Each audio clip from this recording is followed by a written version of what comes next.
তার মানে দাভাই যে এই মিশনটার সঙ্গে সরাসরি যুক্ত, সেই খবরটাকে চেপে দেওয়া হলো, তাই না নোলকপতি? হ্যাঁ, ইচ্ছে করে।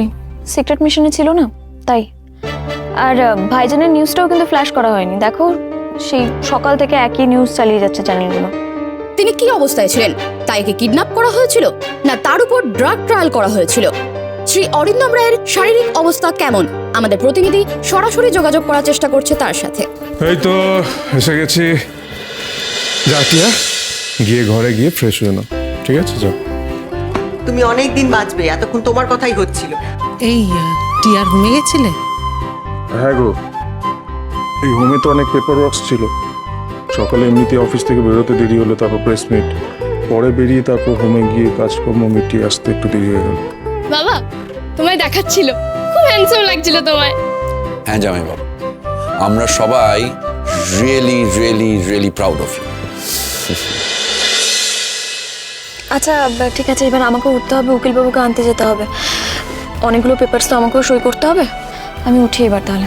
ইস, এখন অর্জুন থাকলে কত ভালো হতো বলো, তোমার সাথে যেত। মেঘলা, শুধু এই একটা কারণে অর্জুন থাকলে ভালো হতো? ডোনা ভালো হচ্ছে না কিন্তু। আরে আরে আরে, তোর বর নেই তো কি আছে, তোর বাবা তো আছে। তোর বাবা যাবে তোর নোলক মামির সাথে। আরে এখনই আপনার রোহিণীর বেল করাতে হলো, আর কটা দিন ওয়েট করতে পারলেন না? এখনো হয়নি। হ্যাঁ, এখনো হয়নি, তবে হবে হবে, উকিল বলেছে হবে। আরে থামান থামান, একটু ওয়েট করুন। পরশুদিন ড্রাগ ট্রায়ালটা হয়ে গেলেই না হয়। আমি বলেছিলাম না, আমার মেয়েকে আটকে রাখা অত সহজ নয়। আরে কেন বুঝতে পারছো না? ও নিজে একজন লয়ার। এবার ও যদি কোর্টে দাঁড়িয়ে আমাদের নামগুলো বলে দেয়, সেটা ভালো হবে? না না না, আমার না, আমার আগেই ওকে ছাড়িয়ে নেওয়া উচিত ছিল। আমার খুব ভুল হয়েছিল তোমার কথায় বিশ্বাস করা, তোমার কথায় ভরসা করা। এখন ও অ্যাডামেন্ট হয়ে উঠেছে। ও এখন থ্রেট দিচ্ছে। আরে থামুন তো, কিসের থ্রেট? কি করবে ও? হ্যাঁ, এখন শুধু ড্রাগ ট্রায়ালটা নিয়ে ভাবুন, ওটাই মন দিন। That is the problem with you people, you understand? তোমার মতো এই ছোকরা বিজনেসম্যানদের না কোনো ফারসাইট নেই। তারা সামনেটা দেখতে পায় না কিছুতেই। মিস্টার চ্যাটার্জি, ভুলে যাচ্ছেন নাকি আজ অবধি যে আপনার হাতে হাত করা পড়েনি, সেটা কার জন্য? আমার জন্য। আপনার জন্যই আপনাদের দুজনের হাতে হাত করা পড়বে মিস্টার আকাশ কাপড়া।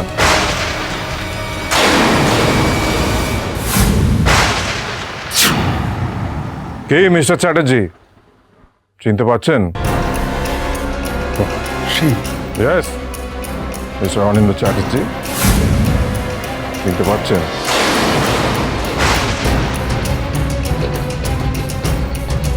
অনেক ঘুরিয়েছেন এতদিন, এতগুলো মানুষের ক্ষতি করেছেন আপনি।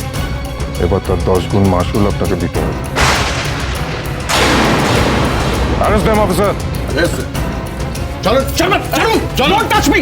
চলো, আপনি ভুলে যাবেন না, আমার মেয়েও কিন্তু lawyer. I see you on the court. I see you দেয়ার।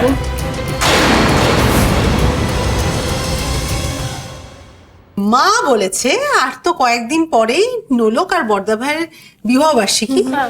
তো সেই বিবাহ বার্ষিকীতে একটা রিসেপশন হবে। হ্যাঁ, সেই দিন নোলক বৌদি আর আমাদের দাদা ভাইয়ের একটা সামাজিক বিবাহ হইবে। এক মিনিট, কি বলছো এসব তোমরা? ঠিক বলছি। সত্যি? হ্যাঁ, ব্যাপারটা কিন্তু দারুণ। হ্যাঁ, আর সব নিয়ম মেনে হবে তো? হ্যাঁ, মানে যদি হয় তাহলে কিন্তু জমে যাবে। এক মিনিট, দাঁড়াও। এই বিয়ে হবে মানেটা কি? সামাজিক বিয়ে হবে মানে কি? বিয়ে হবে। আচ্ছা, উকিলবাবু জানে এসব? এই তোমার উকিল বাবুকে কে পাত্তা দেয় শুনি? হ্যাঁ, কেউ পাত্তা দেয় না। একদম সুপ্রিম কোর্ট থেকে অর্ডার জারি হয়েছে। মা এক্ষুনি তোমাকে ডাকলো বলে। ইয়েস। আচ্ছা নোলক মামি, তুমি এটা শুনে খুশি হলো না? না, আসলে সবে বাড়িতে এরকম একটা খারাপ ঘটনা ঘটলো, তার মধ্যে দাদাও বাড়ি ছেড়ে চলে গেল।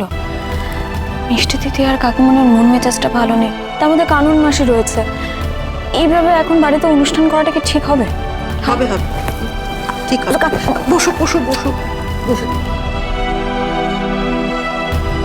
আসলে দিদি প্রথমে আমাকে জিজ্ঞেস করেছিল যে আমার কোনো আপত্তি আছে কিনা এই অনুষ্ঠানটা করা। আচ্ছা কাকিমণি, সত্যি তোমার মন থেকে কোনো আপত্তি নেই তো? না মানে তোমার যদি কোনো রকম কোনো কষ্ট হয় বা আপত্তি থাকে তাহলে কিন্তু আমরা কোনো রকম কোনো অনুষ্ঠান না রে আদি, বরং আমি আরো বেশি উৎসাহ দিয়েছি। নোলক হতে দাও, হোক এটা। দেখো এতদিন পরে এ বাড়িতে শান্তি ফিরে এসেছে, এটাই থাকুক, এর বেশি কিছু আমি চাই না।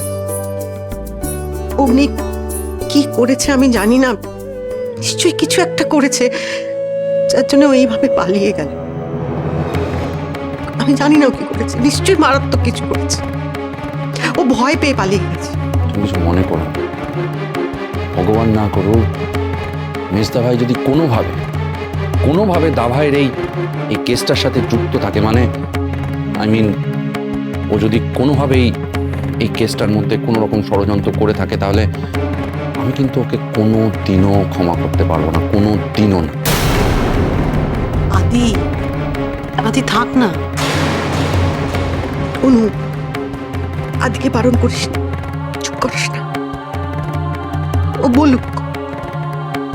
সত্যি রে আদি, অগ্নি যদি এই মারাত্মক কাণ্ডটা করে থাকে তাহলে আমিও ক্ষমা করব না। যতই আমি আমার ছেলের পক্ষ নিই, আমি যদি ওকে এবারে ক্ষমা করে দিই তাহলে যে আমার নরকেও ঠাই হবে না, নরকেও ঠাই হবে না। ছোট মামি প্লিজ তুমি এখন কেঁদো না। না রে, আর কাঁদবো না। তবে আমার দিদির কথা ভেবো না, আমার দিদি ভাইকে আমি ঠিক সামলে নেব। ব্যাস তাহলে তো হয়ে গেল। বাকি এবার বল কি কি প্ল্যান হবে, কি কি করতে হবে সেটা তো জানতে হবে। হ্যাঁ তাই করতো। কোনো লোক যাও, দিদি তোমাকে ডাকছে। অরিন্দমের কথা বলেছিল, কিন্তু আমি তো বললাম যে অরিন্দম ঘুমোচ্ছে। হ্যাঁ ভাই মামু তো ঘুমোচ্ছে। কাউকে লাগবে না। মাম্মাম তোমার বিয়ে কথাটা আমি টিয়া দিয়ে গিয়ে বলে আসি। যাও যাই। লোক দুটো ভালো পাহারাদার পেয়েছে। আচ্ছা মা, মানে কি কি হবে? সে 3 ঘন্টা ধরে বিয়ে হবে, তাহলে কিন্তু অনেক কাজ করতে হবে। তুই একদম রেডি হয়ে যা, নেক্সট উইকে কিন্তু ওদের অ্যানিভার্সারি। প্রচুর কাজ করতে হবে কিন্তু মেঘলা। তোকেও করতে হবে রে। হ্যাঁ হবে ঠিকই, কিন্তু ওই সব কিছু তো বড় করে হবে না। মানে ওই মালাবদল, সিঁদুরদান, জমিয়ে খাওয়া দাওয়া, আড্ডা আর একটু গান বাজনা। আমাদের প্রথম কাজ হলো গেস্ট লিস্ট বানানো, তারপর মেনু রেডি করা, আর তারপর বাকি সব। ও আর ভেনিউ তো ঠিক করতে হবে, মানে কোনো ব্যাংকোয়েটে হবে কিনা বা কোনো অন্য লোকেশনে, সেটাও তো বুক করে দিতে হবে তাহলে। হ্যাঁ বুক করতে হবে, মানে খুব তাড়াতাড়ি বুক করতে হবে। আর মা বলে দিয়েছে কিন্তু, মা যা যা চায়, যেমন ভাবে চায়, এবারটা ঠিক তেমন ভাবেই হবে। আমি একটা ডিসিশন নিয়েছি, তাতে কিন্তু কোনো আপত্তি করবে না। আমি কোনো আপত্তি শুনতে চাই না। আর অরিন্দম কোথায়? আমি ডাকলাম, ও ঘুমোচ্ছিল, আসছে।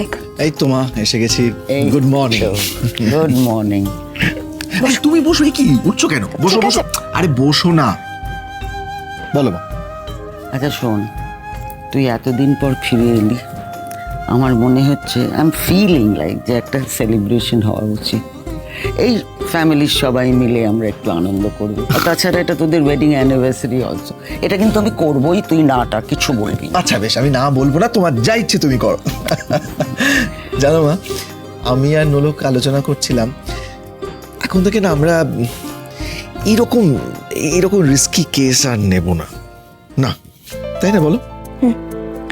হ্যাঁ আর এরকম ধরনের কোনো কেস নেব না যার ফলে আমাদের পরিবারের থেকে আলাদা থাকতে হয়। এতদিনে একটু বুদ্ধিমানের মতো কথা বলছে। হ্যাঁ, আর তাছাড়া তোমার জামাই ফিরে এসছে, এবার চোর ডাকাত সব ওই ধরুক। আমরা সাধারণ মানুষ বাবা, ওই হেসে খেলে বাকি জীবনটা কাটাতে চাই। আচ্ছা তাহলে আমি অ্যারেঞ্জমেন্ট শুরু করি। করে দাও।